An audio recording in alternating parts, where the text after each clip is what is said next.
அடுத்து யாரும் பார்க்கலாம். அஸ்ஸலாமு அலைக்கும். வலைக்கும் ஸலாம் வரஹ்மத்துல்லாஹி வபரகாத்துஹு. என் பேர் மதார் தேவி. நான் சேலம் வந்து கால் பண்றேன். சொல்லுங்கம்மா, உங்களுடைய கேள்வி என்ன? என்ன டவுட் அப்படின்னா, இப்போ கொலுசு மணி வச்சு அந்த மணி வசை கேட்கும் போது மலக்குமார்கள் வரக்கத்தை எடுத்துட்டு வீட்டுக்குள்ள வரமாட்டாங்கன்னு நமக்கு தெரியும். ஆனா சின்ன பிள்ளைங்களுக்கும் அதை கழட்டிட்டு போகணுமா, சின்ன பிள்ளைங்களுக்கு மணி வச்சு கொலுசு போட்டு விடலாமா?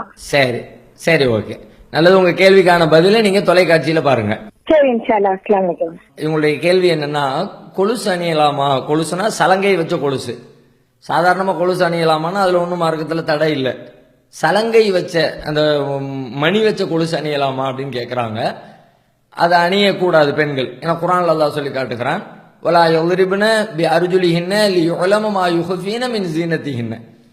பெண்கள் தங்களுடைய அந்த மறைத்திருக்கிற அலங்காரங்கள் வெளிப்பட வேண்டும் என்பதற்காக வேண்டி கால்களை பூமியில தட்டி நடக்க வேண்டாம்.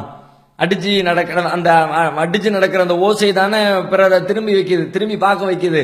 அப்படி திரும்ப பார்க்க வைக்கிறதுக்காக வேண்டி நீங்க அது மாதிரி நடக்காதீங்க, அதுக்கு தகுந்த மாதிரி நடக்காதீங்கன்னு அல்லாஹ் குர்ஆன்ல சொல்லி காட்டுறான்.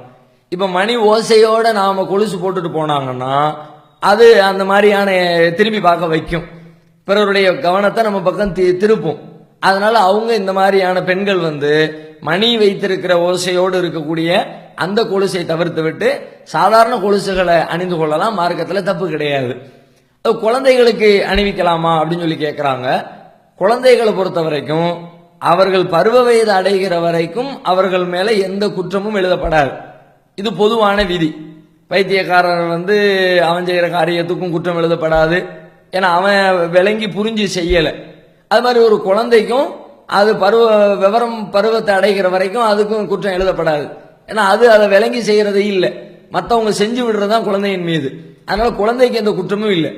ஆனாலும் குழந்தைக்கு போட்டு விட்டது பெரியவங்க தானே, பெரியவங்களுக்கு இருக்குது. குழந்தை மேல பிரச்சனை இல்லையே தவிர நாம கொலுசத்துக்கு மாட்டி விட்டு அனுப்பி விட்டோம்னா இப்ப நாம எல்லாம் இந்த தப்பை செய்யறோம். பிள்ளையா செஞ்சுட்டா அது வேற செய்ய, அதுவா கொலுசு அதுவா மாட்டி அதுவா போயிடுச்சு அப்படின்னா பிரச்சனை இல்லை. அது மாதிரி செய்ய போறதில்ல. நம்ம வாங்கி கொடுத்தா தானே வீட்டுல இருக்கும், நம்ம போட்டு விட்டா தானே அது போட்டுட்டு இருக்கும்.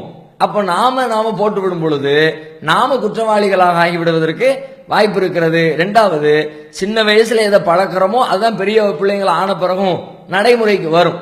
எனவே குழந்தை பருவத்திலேயே மார்க்கத்துக்கு உட்பட்ட முறையில் நம்ம குழந்தைகளை வளர்க்க ஆரம்பிச்சனா தான் எதிர்காலத்துல அந்த குழந்தைங்க நல்ல குழந்தைகளாக மார்க்கத்துக்கு உட்பட்ட குழந்தைகளாக வளர்வதற்கு வாய்ப்பு இருக்கும். ஹாய் ஃப்ரெண்ட்ஸ், இந்த வீடியோ உங்களுக்கு பிடிச்சிருந்தா லைக் பண்ணுங்கள், ஷேர் பண்ணுங்கள், ஆன்லைன் பிஏ சப்ஸ்கிரைப் பண்ணுங்கள். தேங்க்யூ.